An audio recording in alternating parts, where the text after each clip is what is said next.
గౌతు లచ్చన్న విగ్రహావిష్కరణ కార్యక్రమంలో వైసీపీ నేత జోగి రమేష్ పాల్గొనడంపై మంత్రి పార్థసారథి ఎమ్మెల్యే గౌతు శిరీష వివరణ ఇచ్చారు. విగ్రహావిష్కరణలో జోగి రమేష్ పాల్గొనడంపై తమ ప్రమేయం లేదని క్షమాపణ తెలియజేశారు. ఇలాంటి ఘటనలు పునరావృతం కాకుండా చూసుకుంటామన్నారు. లచ్చన్న విగ్రహావిష్కరణ కార్యక్రమంలో జోగి రమేష్ పాల్గొంటారని తనకు ముందే తెలియదని మంత్రి పార్థసారథి స్పష్టం చేశారు. అలా తెలిసి ఉంటే తాను హాజరయ్యే వాటిని కాదని తెలిపారు. తనని అభిమానించే టీడీపీ కార్యకర్తల మనోభావాలు దెబ్బతిని ఉంటే వారికి క్షమాపణ చెబుతున్నామని అన్నారు. అలాగే అధినేత చంద్రబాబుకి కూడా క్షమాపణ తెలిపారు. పార్టీకి నష్టం కలిగించే కార్యక్రమాలు తాను ఏ రోజు చేయనని స్పష్టం చేశారు. ఎల్లవేళలా టీడీపీ బలోపేతానికి కృషి చేస్తామని, అలాగే చంద్రబాబు లోకేష్ నాయకత్వం బలపడేందుకు పనిచేస్తామని తెలిపారు. సామాజిక న్యాయం కోసం పోరాటం చేసిన సర్దార్ గౌతు లచ్చన్న గారి విగ్రహ ఆవిష్కరణని పార్టీలకు అతీతంగా గౌడ సంఘ రోజువీడి నియోజకవర్గంలోని గౌడ సోదరులందరూ కలిసి కార్యక్రమం నిర్వహించడం జరిగింది. దానిలో అనేక మంది గౌడ సంఘానికి సంబంధించిన నాయకులతో పాటు బలహీన వర్గానికి చెందిన నన్ను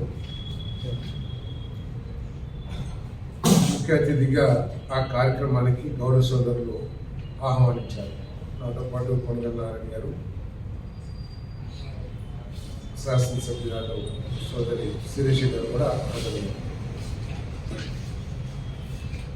నిన్న ఉదయం వాస్తవానికి ప్రోగ్రాం పెట్టుకుంటే నేను రాలేనని చెప్పిన వెంట నిన్న ముఖ్యమంత్రి గారితో కార్యక్రమం ఉన్నది, పొట్టి శ్రీరామ్ గారి కార్యక్రమం. దాని మూలంగా నేను హాజరు కాలేదంటే కూడా లేదు, స్థానిక శాసనసభ్యులు బలహీన వర్గానికి చెందిన వారు మీరు తప్పకుండా రావాలి, అవసరమైతే సాయంత్రానికి పోస్ట్పోన్ చేస్తామని చెప్పేసి ఆ కార్యక్రమాన్ని నిర్వాహకులు సాయంత్రం నిర్వహించడం జరిగింది.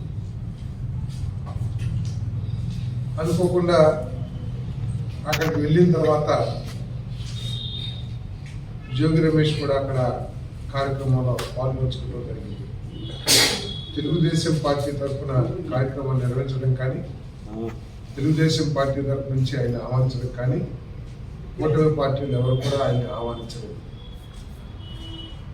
ఇది అనుకోకుండా జరిగిన సంఘటన అని చెప్పేసి నేను మనవి చేస్తా ఉన్నా. నేను నన్ను మన ప్రీతమ నాయకులు గౌరవ ముఖ్యమంత్రి చంద్రబాబు నాయుడు గారు, లోకేష్ బాబు గారు నన్ను గౌరవించి ఆశీర్వదించి నాకు ఈ స్థానాన్ని కల్పించిన దరిమిలా ఈ రోజు కూడా పార్టీకి నష్టం జరిగే కార్యక్రమాలు చేయని చెప్పేసి కూడా సందర్భంగా తెలియజేస్తా ఉన్నాను. ఎల్లవేళలా తెలుగుదేశం పార్టీ బలోపేతానికి